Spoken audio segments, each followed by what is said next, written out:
Yes. Hello. Yes, sir. Start చేయండి sir. Yes. అందరికీ నమస్కారం అండి. లైఫ్ హెచ్ఆర్జీ అందరూ బాగుండాలి మన వంతున ఇండిపెండెన్స్ డే సందర్భంగా కండక్ట్ చేస్తున్న ఈ యాన్యువల్ ప్రోగ్రామ్ కి ఇవాల్టి కార్యక్రమానికి స్వాగతం అందరికీ. నా పేరు పతంజలి. నేను కెనరా బ్యాంకులో సీనియర్ మేనేజర్గా పనిచేసి రిటైర్ అయ్యాను. సాహిత్యం మీద కొద్దిగా అభిరుచి ఉంది. ఒక 10 సంవత్సరాల నుంచి రిటైర్డ్ లైఫ్ గడుపుతున్నాను. సో ముందుగా ఒక మాట డాక్టర్ సూర్యప్రకాష్ గారు, డాక్టర్ కామేశ్వరి గారి గురించి. ఈ కోవిడ్ టైంలో కూడా మెటిక్యులస్ గా ప్లాన్ చేసి ఈ ఈవెంట్ని నిర్వహిస్తున్నందుకు ఫస్ట్ వాళ్ళకి నా అభినందనలు. అట్లాగే నా అభిప్రాయాలు షేర్ చేసుకోవాలనే అవకాశం ఇచ్చినందుకు ధన్యవాదాలు. సో ఇవాళ టాపిక్ వస్తే లవ్ అండ్ ఆనెస్టీ అనేది ఇవాళ టాపిక్. దానికి ప్రేమ నిజాయితీ అని తెలుగులో నేను అర్థం చెప్పుకున్నాను. ఈ రెండు విషయాలు కూడా మరి డాక్టర్ గారు ఎంత బ్రెయిన్ స్టార్మింగ్ చేసి మొదలెట్టారో కానీ, సెలెక్ట్ చేసుకున్నారో కానీ, నాకైతే అగాధమగు జలనిధిలోన అనే సినిమా పాట గుర్తుకొచ్చింది. ఎందుకంటే ఈ రెండు విషయాలు కూడా సముద్రం అంత లోతైనవి. కాబట్టి నా దగ్గర ఉన్న పాత్ర అంటే నా కెపాసిటీని బట్టి ఆ సముద్రంలో ఉండే నీళ్లు మీకు ఏమాత్రం అందించగలను ప్రయత్నం చేస్తాను. కోపం, గర్వం, హాస్యం ఇవన్నీ కూడా భావాలు. అయితే ఇలాంటి భావాల్లాగా కాకుండా ఈ ప్రేమ, నిజాయితీ అనేవి ఉన్నాయే, అవి ప్రతి వ్యక్తి అనుభవంలోకి వస్తుంది. కోపం, గర్వం, హాస్యం అవన్నీ అందరికీ వస్తాయని మనం చెప్పలేం. కానీ ఈ రెండు భావాలు మాత్రం ప్రతి వాళ్ళకి అనుభవంలోకి వస్తుంది.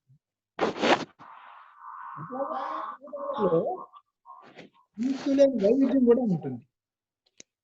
అందుకని ఇక్కడ జనరలైజ్ చేసి కామెంట్స్ గా చెప్పడం కష్టం. అట్లాగే ఇదివరకు చాలా మంది చెప్పారు మాట్లాడిన వాళ్ళ పెద్దలు, ఈ రెండు విషయాలు కూడా ప్రేమ, నిజాయితీ కూడా వైయక్తిక అంటే ఇండివిజువల్ లెవెల్, సామాజిక సోషల్ లెవెల్, విశ్వజనీన యూనివర్సల్ లెవెల్, ఈ 3 కోణాల్లోనూ ఈ రెండు విషయాలు ఉంటాయి. ఈ రెండు విషయాల్లో ఇంకొక కామన్ ఫ్యాక్టర్ ఉంది. అదేంటంటే రెండింటికి సంబంధించిన బెస్ట్ జడ్జి ఆయా వ్యక్తుల అంతరాత్మ లేకపోతే మనస్సు మాత్రమే. ముందుగా లవ్, ప్రేమ అనే విషయానికి వస్తే, విస్తృతార్థంలో చూస్తే జీవితంలో ఏదో ఒక సమయంలో ఎవరిని ప్రేమించకుండా, ఎవరి ప్రేమని పొందకుండా ఉండే వ్యక్తిని మనం చూడలేం. అంతగా మన జీవితంతో పెనవేసుకుపోయింది ఈ భావన. అంటే ఆల్ పర్వేడింగ్ అన్నమాట.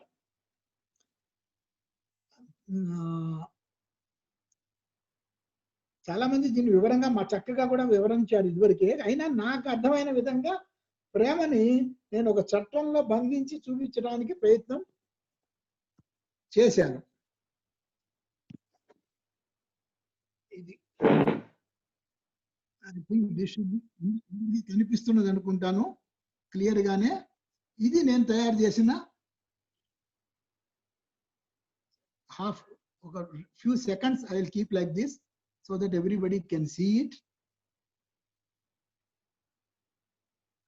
Okay, now దీంట్లోకి వస్తే ప్రేమని నాకు అర్థమైనంత వరకు 8 విధాలుగా 8 దశలుగా చూపించాను. ఈ వివిధ దశల్లో మనం వేరే వేరే పేర్లతో ఈ ప్రేమను పిలుచుకుంటున్నామని నా ఉద్దేశం. ఈ దశలు ప్రతి వాళ్ళకి అన్వయిస్తాయని మనం చెప్పలేము. కానీ ప్రతి వ్యక్తి కూడా జీవితంలో ఈ దశల్లో చాలా వరకు మాత్రం అనుభవిస్తాడని నిశ్చయంగా చెప్పచ్చు. దీంట్లో మొదటి దశ శైశవం. అంటే చిన్నపిల్లలు, శిశువు భూమి మీద పడిన మరు క్షణం నుంచి ప్రేమ ప్రభావం అతని మీద పడుతుంది, ఆ శిశువు మీద.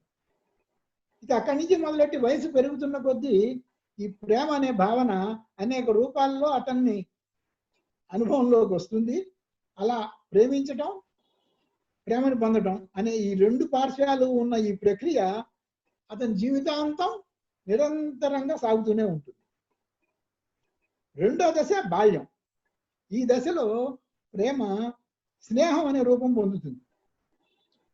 బాల్యంలో ఏర్పడే స్నేహ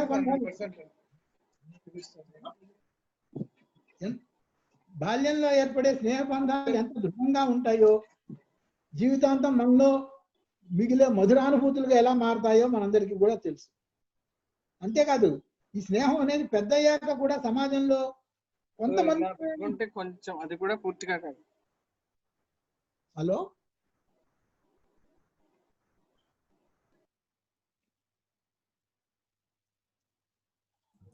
కంటిన్యూ చేయండి సార్, మీ వ్యూ ఒకటి చూసుకోండి. Okay okay okay got it. So ఈ రెండో దశలో కూడా బాల్యంలో పెద్దయ్యాక కూడా ఈ స్నేహం అనేటువంటిది గట్టి బంధంగా ఏర్పడుతుంది. ప్రతి వాళ్ళకి కొంతమంది అయినా సరే మంచి గాఢమైన స్నేహం ఉన్న వాళ్ళు ఉంటారు. నిజం చెప్పాలంటే నిజమైన స్నేహితులే స్ట్రెస్ బస్టర్స్ గా బాగా పనిచేస్తారు, స్ట్రెస్ బస్టర్స్ గా. మూడోది దశ యవనం. ఈ యవనంలోకి వచ్చేసరికి ప్రకృతి ఏర్పరిచిన శారీరక మానసిక పరివర్తనంతో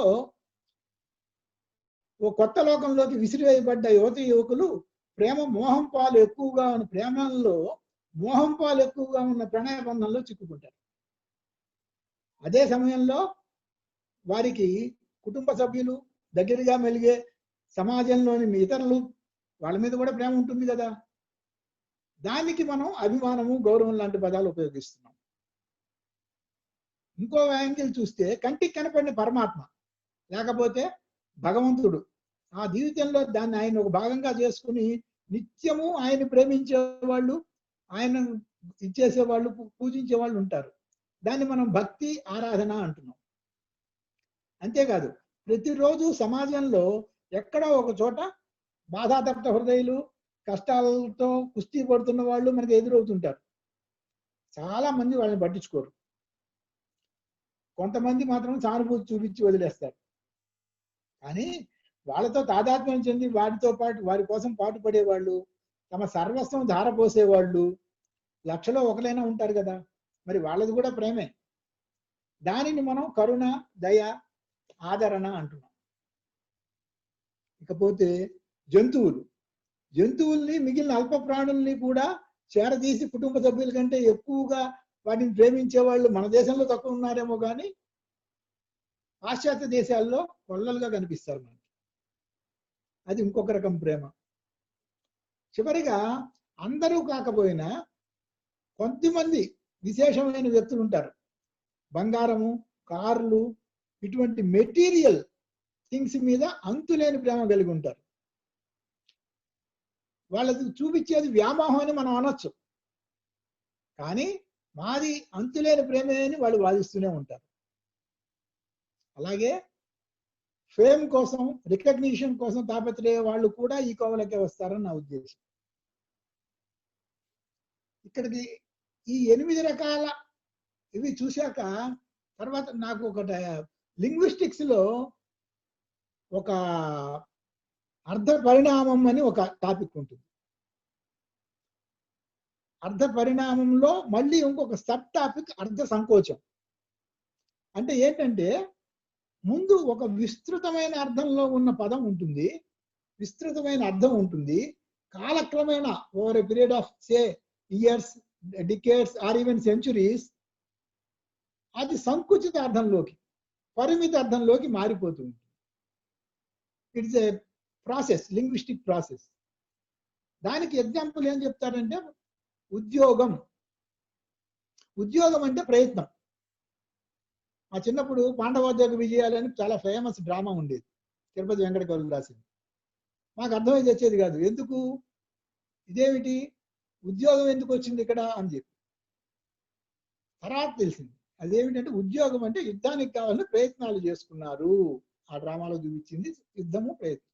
సో ఈ ఉద్యోగం అనే దానికి ఇప్పుడు ఏమైంది, అది ఆ అర్థం తగ్గుతూ తగ్గుతూ అయిపోయి పరిమితార్థంలో ఉద్యోగం అంటే ఎక్కడికో చోటి కార్యాలయానికి, ఆఫీసుకి వెళ్ళి రావడము, నెలకింత జీతం తెచ్చుకోవటము అనే అర్థంలోకి స్థిరపడిపోయింది.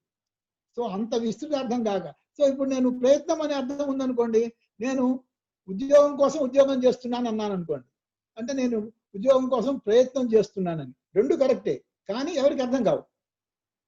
సో ఇది ఒక, అట్లాగే రెండోది ఎగ్జాంపుల్ చెప్పేది తద్దినం అంటారు. తత్ దినం, ఆ రోజు అని దీనికి అర్థం. ఆ రోజు ఏదైనా కావచ్చు, మంచి రోజు కావచ్చు, పెళ్లి రోజు కావచ్చు, అట్లాగే పుట్టినరోజు కావచ్చు. కానీ మనకి తద్దినం అనగానే ఏమవుతుంది, పితృకర్మలకు సంబంధించిన రోజుగా స్థిరపడిపోయింది. So this is the process linguist. అలాగే నా ఉద్దేశం ఏంటంటే, ఈ ప్రేమ అనేది ఉంది చూసారా, ఇందాక నేను చెప్పిన 8 విధాలుగా 8 దశల్లో ఉండే ప్రేమని సంకుచితార్థంలోకి వస్తూ యువతి యువకుల మధ్య, స్త్రీ పురుషుల మధ్య ఉన్న మోహ సంబంధమైన, అనురాగ సంబంధమైన ప్రేమ అనే పరిమితార్థంలోకి మారిపోతున్నది అని నా ఉద్దేశం. ఇట్స్ అంటే దిస్ ప్రాసెస్ కంప్లీట్ కాలేదు, it is in the process. I think after 3-4 decades ఆ స్టేజ్ రావచ్చు. అట్లాగే ప్రేమ గురించి ఇంకా చివరిగా చెప్పదలుచుకుంటే, రఘుకుమార్ గారు ఒక మాట చెప్పారు, ప్రేమతో నా పరిచయం కవిత్వము పుస్తకాల వల్లనే కలిగింది అని. ఆయనే కాదు, చాలా మందికి అదే అనుభవం, అదే పరిస్థితి. ఎందుకంటే ఈ ప్రేమ అనే భావం తెలుగు కావ్యాల్లో, పుస్తకాల్లో, ప్రాచీన గ్రంథాల నుంచి ఉంది. అయితే 1900 నుంచి 1940, ఆ 30-40 సంవత్సరాల్లో ఈ ప్రేమ అనే సబ్జెక్టు కవిత్వంలో దూరి దాన్ని మొత్తం ఆక్రమించేసి ఆంధ్రదేశం మొత్తాన్ని ఒక ఊపు ఊపేసింది అన్నమాట. సో దాని ప్రభావము 1970-80 వరకు విద్యార్థులుగా ఉన్న వాళ్ళందరికీ తెలుసు ఏ రకంగా పడిందో ఆ ఎఫెక్ట్. ఇది సంస్కృత సాహిత్యంలో అయితే చెప్పే పనే లేదు. కాళిదాసు మేఘసందేశం కావ్యము విప్రలబ్ధ శృంగారం ప్రధానమైన సబ్జెక్టుగా కలిగి సంస్కృతంలో ఉన్న మహాకావ్యాల్లో 5 ఒకటిగా వచ్చేసింది. కాబట్టి దానికి ఎంత ఇంపార్టెన్స్ ఇచ్చారో మనకు అర్థమవుతుంది. ఇక ప్రేమలో నిజాయితీ, ప్రేమలో నిజాయితీ గురించి ఒక మాట చెప్పి నేను ముగిస్తాను ఈ సబ్జెక్ట్. ఒక 10 సంవత్సరాల కిందట మాకు 30 ఏళ్ళ నుంచి పరిచయం ఉన్న మిత్రుడు మమ్మల్ని వాళ్ళ అమ్మాయి వివాహానికి పిలిచాడు. వివాహానికి వెళ్తే తాజ్ 5 స్టార్లో పెళ్ళి. మేము వెళ్ళాము ముహూర్తం టైంకి ఒక అరగంట ముందర. వెళ్ళి అక్కడ చూస్తే పెళ్లి కొడుకు తయారై కూర్చుని ఉన్నాడు, ఆడపెళ్లి వాళ్ళందరూ ఉన్నారు, మగపెళ్లి వాళ్ళందరూ ఒక్కడు కూడా లేడు. పెళ్లి కొడుకు is the only person. We were stunned. ఏమిటి, ఎందుకంటే అమ్మాయి అబ్బాయి ఇద్దరు ఒకే సామాజిక బ్యాక్గ్రౌండ్, ఒకే క్యాస్ట్, ఇద్దరు సాఫ్ట్వేర్ వాళ్ళు. కానీ ఏదో కారణంతో అబ్బాయి వాళ్ళ తల్లిదండ్రులకి ఇష్టం లేక వాళ్ళు రాలేదు. ఒక్కడు కూడా, not even single person. But that boy came forward, కూర్చున్నాడు, పెళ్లి చేసుకున్నాడు, వెళ్ళాడు. తర్వాత ఇప్పుడు 10 ఏళ్ల తర్వాత చూస్తే వాళ్ళకి 2 పిల్లలు, 2 ఫ్యామిలీలు ఎంతో అన్యోన్యంగా ఉన్నాయి, పెద్దవాళ్ళ ఫ్యామిలీలు. So I really appreciate the నిజాయితీ ఇన్ ప్రేమ ఆఫ్ దట్ పర్టికులర్ పర్సన్. రెండో టాపిక్ ఆనెస్టీ. ఆనెస్టీకి నిస్వార్థం అని అన్వయించి ఇదివరకు మాట్లాడిన వాళ్ళు చెప్పారు కొంతమంది. నా ఉద్దేశంలో నిజాయితీ విల్ బి బెటర్ వర్డ్. అయితే ఈ నిజాయితీని నిర్వచించమంటే నలుగురు గుడ్డివాళ్ళు చేరి ఏనుగుని 4 విధాలుగా వర్ణించినట్టు నిజాయితీ అని చెప్పి మనం 10 మందికి చెబితే 10 మంది 10 రకాలుగా చెప్తారు. ఎందుకంటే అది 1-2 పదాల్లో ఉండే విషయం కాదు, ఇది చాలా విస్తృతమైన విషయం. అందుకే ఈ ప్రేమలాగానే ఈ నిజాయితీ కూడా నాకు తోచిన విధంగా ఒక చిన్న ఇది తయారు చేశాను. I think it should be visible to people. ఒక ఫ్యూ సెకండ్స్ అట్టి పెడతాను, so that you can have a look.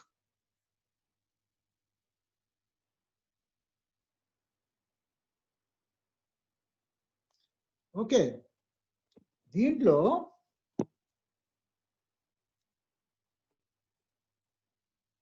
ఈ నిజాయితీలో నాకు 6 కోణాలు కనిపించినాయి. ఒకటి ఇంటెగ్రిటీ, అంటే న్యాయంగా ధర్మంగా ప్రవర్తించటం. రెండోది ట్రూత్, అందరికీ తెలిసిందే ఇది, నిజం మాట్లాడటం, సత్యం పలకటం. మూడోది స్ట్రైట్ ఫార్వర్డ్నెస్. దీనికి సరైన పదం తెలుగులో నా ఉద్దేశంలో రుజుత్వం అంటాం. ఈ రుజుత్వం ఏంటంటే మా చిన్నప్పుడు సైన్స్ లో ప్రయోగం చేయిస్తూ కాంతి రుజు మార్గంలో ప్రవహించును ప్రసరించును అని చెప్పి బట్టి పెట్టించారు. అప్పుడు దాని అర్థం కూడా మాకు తెలియదు. కాంతి స్ట్రెయిట్ లైన్ లోనే వెళుతుంది, దాన్ని రుజు మార్గం అంటారు. ఇప్పుడు తెలిసింది దాని అర్థం. సో ఈ స్ట్రైట్ ఫార్వర్డ్నెస్ అనే దానికి రుజుత్వం అని మనం చెప్పచ్చు. ఈ రుజుత్వంలో ఒకటి అన్నమాట మీద నిలబడటం, ఏమన్నా ఎవరికన్నా మాట ఇస్తే దాని మీద నిలబడటం. రెండోది ఏదన్నా తప్పు అని అనిపిస్తే నిలబడి ఇది తప్పు అని చెప్పగలగటం. ఈ ట్రైట్స్ అన్ని ఆ స్ట్రైట్ ఫార్వర్డ్నెస్ లో వస్తాయి అని నా ఉద్దేశం. ఈ 3 పాజిటివ్ ట్రైట్స్. అయితే ఈ నిజాయితీలో 3 నెగటివ్ ట్రైట్స్ ఉండకూడదు అని చెప్పే 3 నెగటివ్ ట్రైట్స్ కూడా ఉన్నాయి. ఒకటి నో సెల్ఫిష్నెస్, అక్కడ నిస్వార్థం. రెండోది నో చీటింగ్, నిష్కపటం, కపటత్వం లేకపోవడం, ఎవరిని మోసం చేయాలని చూడకుండా ఉండటం. మూడోది నో అన్లాఫుల్ గెయిన్. ఇది కొద్దిగా ఆలోచించాల్సిన విషయం. ఎందుకంటే దీనికి తెలుగులో చెప్పాలంటే ఒకటి దొంగతనం చేయకూడదు, రెండోది ధర్మబద్ధంగా మనది కానిది ఏది మనం స్వీకరించకూడదు. వీటికి సంస్కృతంలో 2 చక్కటి మాటలు ఉన్నాయి. ఒకటి అస్థేయం, రెండోది అపరిగ్రహం. స్థేయం అంటే దొంగతనం, అస్థేయం అంటే దొంగతనం చేయకుండా ఉండటం. పరిగ్రహం అంటే తీసుకోవటం, అపరిగ్రహం అంటే ధర్మంగా రానిది ఏది కూడా తీసుకోకుండా ఉండటం. ఓకే, సో ఈ 6 కూడా కలిస్తే నిజాయితీ అనే ఒక సమగ్రం అని చెప్పను నేను, ఎందుకంటే other people may add some more dimensions. So నాకు తెలిసినంత వరకు ఇవి నిజాయితీకి నిలబడతాయి. అయితే సంస్థల్లో ఒక శ్లోకం, నాకు తెలిసిన శ్లోకం ఒకటి ఉంది, ఏది నిజాయితీని వర్ణించగలిగింది.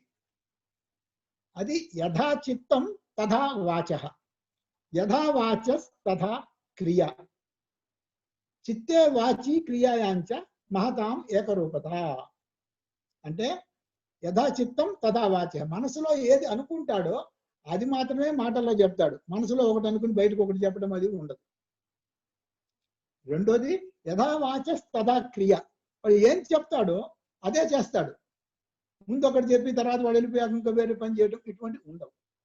అందుకని చిత్తే వాచి క్రియాయాంచ, మనస్సు మాట పని క్రియ, ఈ 3 మహతాం ఏకరూపత, ఏకరూపంగా ఈ 3 ఒకే రకంగా ఎవరికైతే ఉంటాయో వాడే మహానుభావుడు. మహత్ అనే మాట వాళ్ళకి మాత్రమే వాడచ్చు. సో ఇది కొంతవరకు మంచి ఇదే అని చెప్పి నా ఉద్దేశం.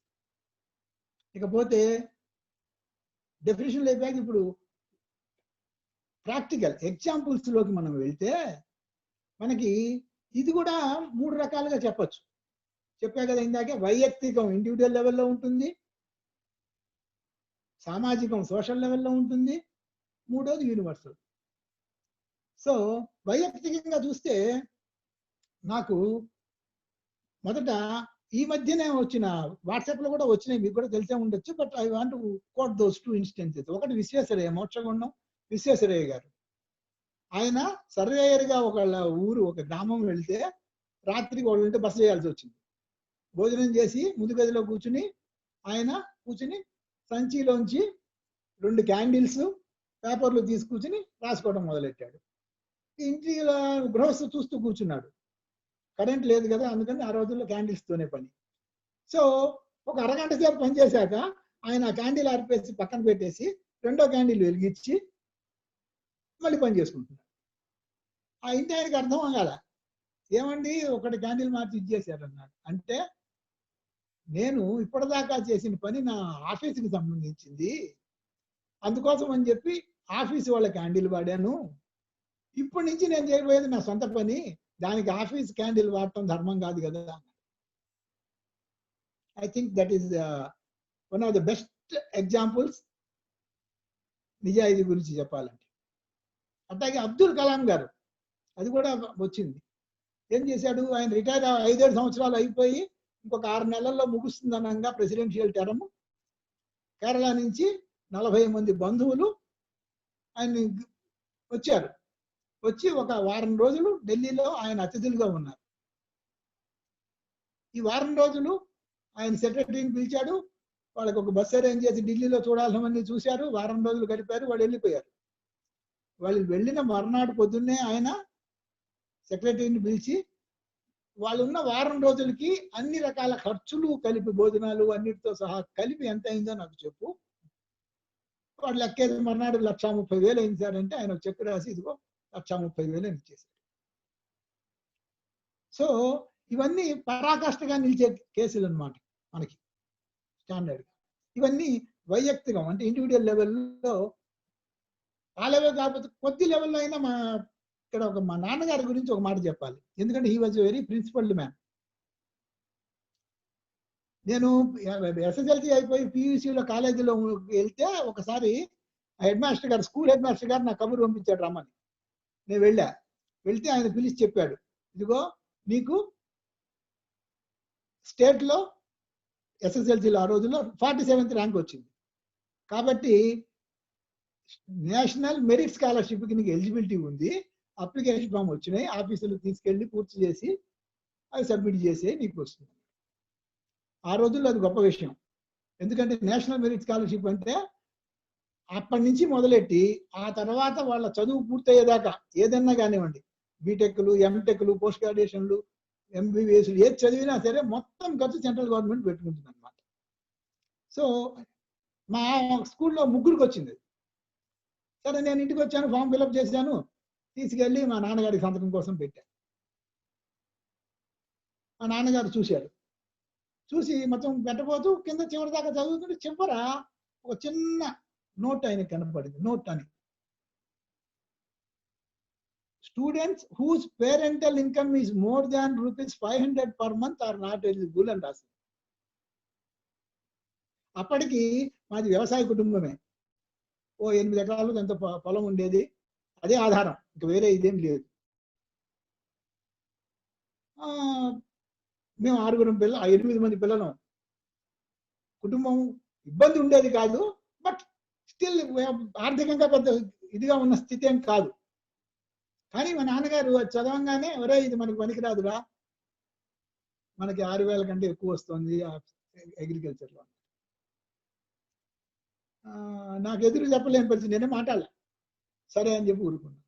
మా మిగతా వాళ్ళలో ఒకళ్ళ ఫాదర్ ఏమో, మిగతా ఇద్దరిలో ఒకళ్ళ నాన్నగారేమో పెద్ద లీడింగ్ లాయరు, రెండో వాళ్ళది మంచి స్టేట్ గవర్నమెంట్లో పెద్ద ఉద్యోగంలో ఉన్నాడు. వాళ్ళిద్దరు ఫామ్ సబ్మిట్ చేశారు, వాళ్ళకి గాట్ ద బెనిఫిట్. నేను అప్పట్లో నాకు మా నాన్నగారి మీద కోపం వచ్చింది, కానీ ఇంకొక 20 ఏళ్ల తర్వాత I was able to appreciate what he told and what he did. So ఇక్కడ ఇది అయిపోయాక రెండో స్టేజ్లో సామాజికంగా ఎట్లా ఉంటుంది ఈ డిసిప్లిన్, నిజాయితీ అనేది.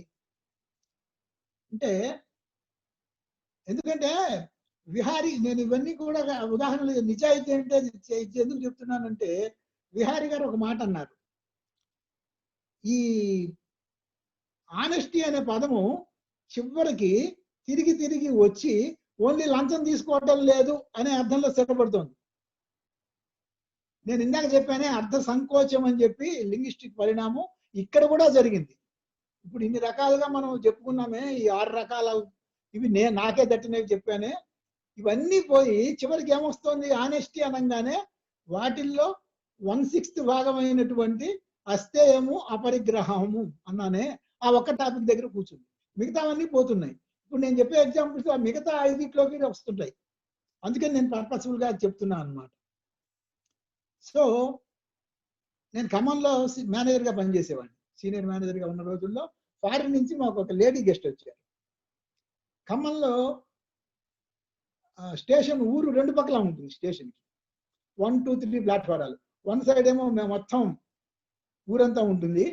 3 సైడ్ ఏమో కొద్దిగా ఉంటుంది. అక్కడ మా బ్యాంక్ ఉంది. బట్ ఈ 3 సైడ్ ఉన్న సైడ్ ఒకే ట్రాక్ ఉంది. 2-3 గంటలు ఒక ఇది తప్పితే గూడ్స్ ట్రైన్ తప్పితే రాదు. అందుకని ఊళ్ళో వాళ్ళందరూ కూడా అట్నుంచి వెళ్ళే వాళ్ళందరూ ట్రాక్ మీదగానే నడిచి ఆ చివరిలో ఎక్కడానికి తేలిక ప్లాట్ఫామ్ ఎక్కడానికి 2-3 బండలు కూడా 5-6 చోట్ల వేసారు. అవి ఎక్కి వెళ్ళిపోతుండేవాళ్ళు. నేను వేసేవాడిని. బట్ ఆ అమ్మాయి ఆవిడ రిసీవ్ చేసుకుని నేను ఈ ట్రాక్ మీద కాలు పట్టబోతుంటే ఆవిడ సడన్ గా చూసింది. పక్కన దగ్గరలోనే ఫుట్ ఓవర్ బ్రిడ్జ్ ఉంది.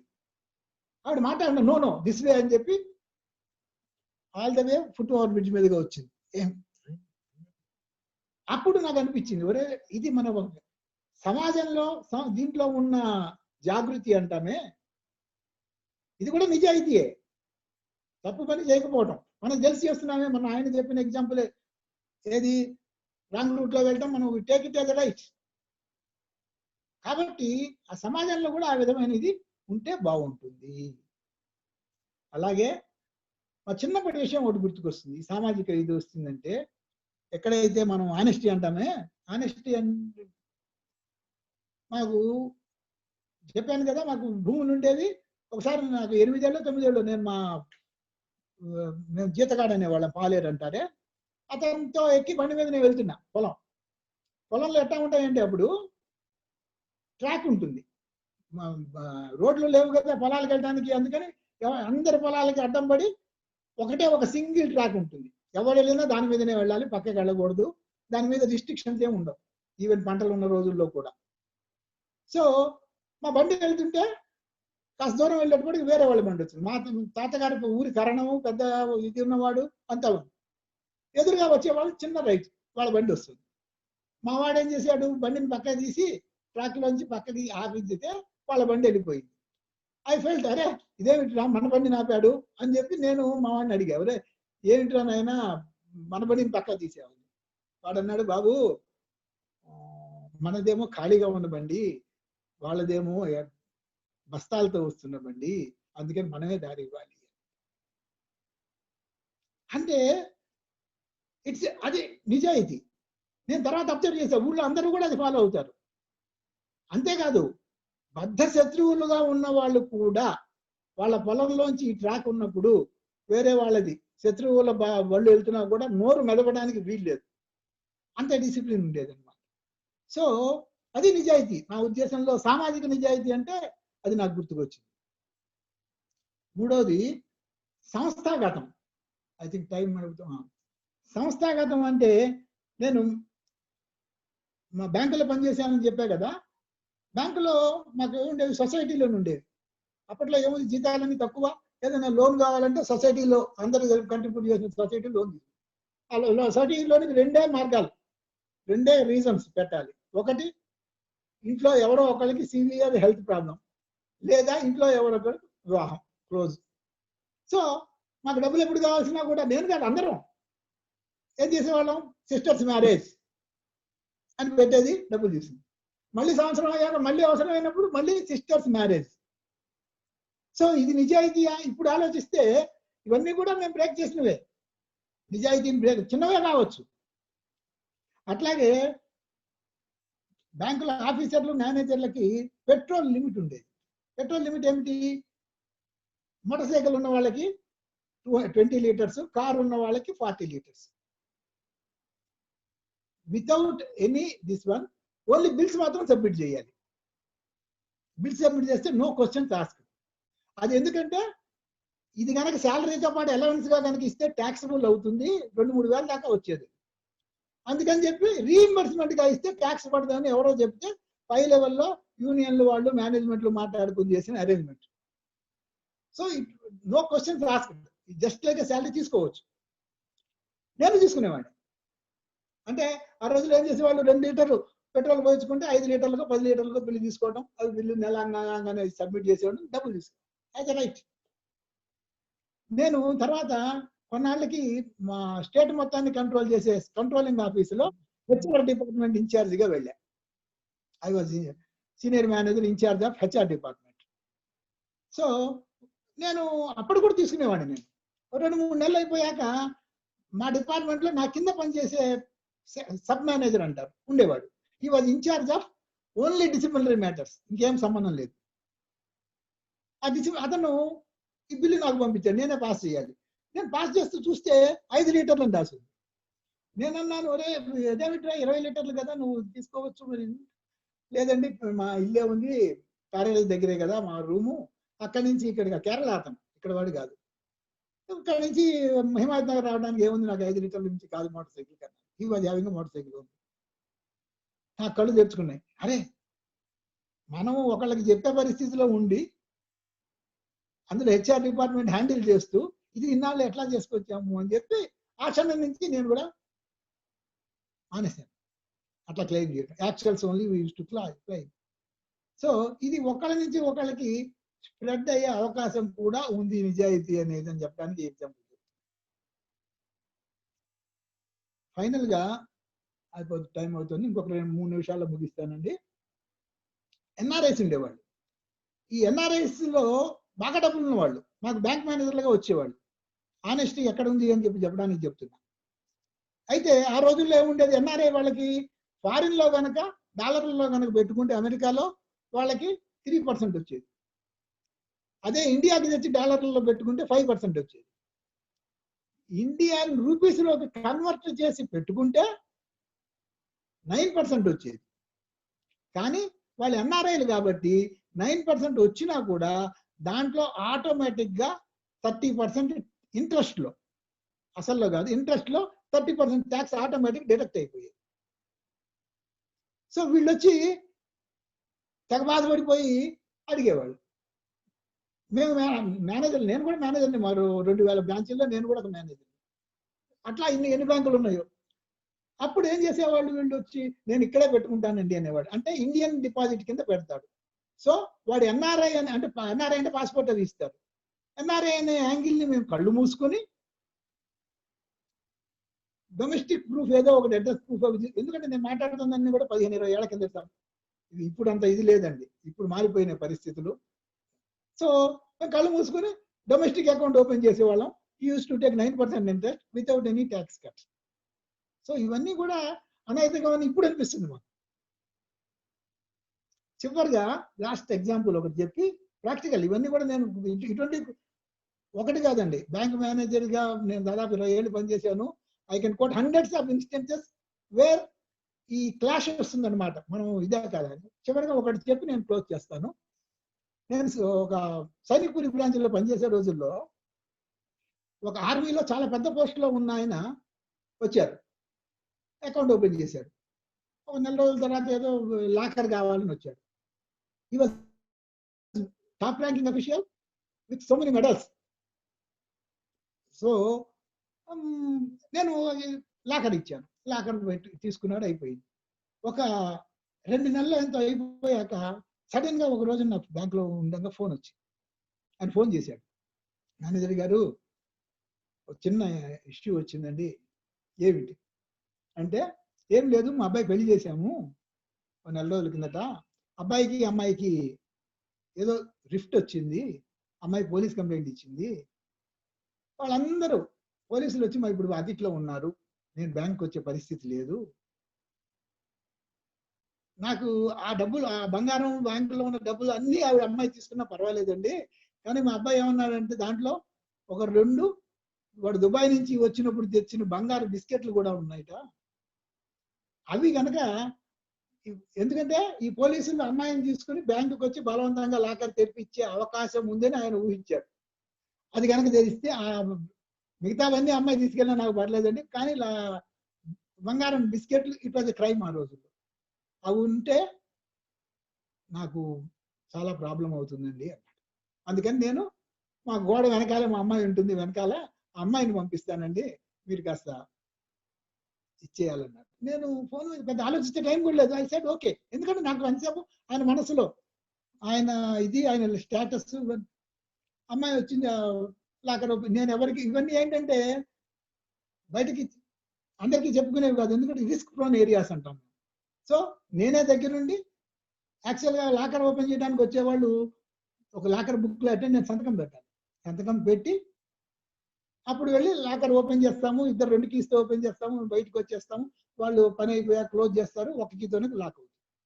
సో అందరికీ తెలిసిన మెథడాలజీ. సో నేను అమ్మాయి సంతకం పెట్టినయకుండా వెళ్ళి ఆపరేషన్ అయిపోయింది. ఆపరేషన్ అయిపోయి నేను బయటకు వచ్చాను. అమ్మాయి వెళ్ళిపోయింది. లక్కీలీ ఎవరు రాలేదు, పోలీసులు రాలేదు, వాళ్ళు రాలేదు, వీళ్ళు రాలేదు, అయిపోయింది. అక్కడ కథ ముగిసిపోయింది. కానీ నాకు ఇప్పుడు ఈ దీనికోసం ఆలోచిస్తుంటే, ఈ టాక్ గురించి ఆలోచిస్తూ వెనక్కి వెళ్ళి ఆలోచిస్తుంటే దట్ స్ట్రక్ మీ. నేను నిజంగా 30 ఏళ్ళు దేశం కోసం సేవ చేసిన ఒక గొప్ప ఆర్మీలో ఉన్న పెద్ద మనిషికి హెల్ప్ చేశానా, లేదా దేశం రూల్స్ విరుద్ధంగా 2 బంగారం స్మగ్లింగ్ చేసిన వ్యక్తికి హెల్ప్ చేశాను? So now you only have to tell whether I was honest or not. So okay, దీంతో నేను చెప్పదలుచుకుంది అయిపోయింది. చివరిగా ఒక్క విషయం అండి, డాక్టర్ గారు, శ్రీ సూర్యప్రకాష్ గారు, కామేశ్వరి గారు, ఇప్పుడు ఎట్లా ఉందంటే నా ఉద్దేశంలో సొసైటీ అంతా కూడా అంధకారం ఆవరించుకుని ఉన్నది. We're in deep this one. So ఇప్పుడు మనం అనుకున్న ఆనెస్టీ, లవ్, దీనికి నాకు దోచిన ఇంకో 2 మాటలు కంపాషన్ అండ్ కమిట్మెంట్. ఈ 2 100% కాదు, 200% డాక్టర్ గారు వారి భార్య కామేశ్వరి గారు ప్రదర్శిస్తూ చేస్తున్నారు. మన చుట్టూ ఉన్న అంధకారంలో మిడుగురు పురుగురులాగా అటువంటి వాళ్ళు అక్కడ ఉండబట్టి మనకి కాస్త దారి తెలుస్తుందని నా ఉద్దేశము. I think their tribe should increase. Okay, thank you, one and all.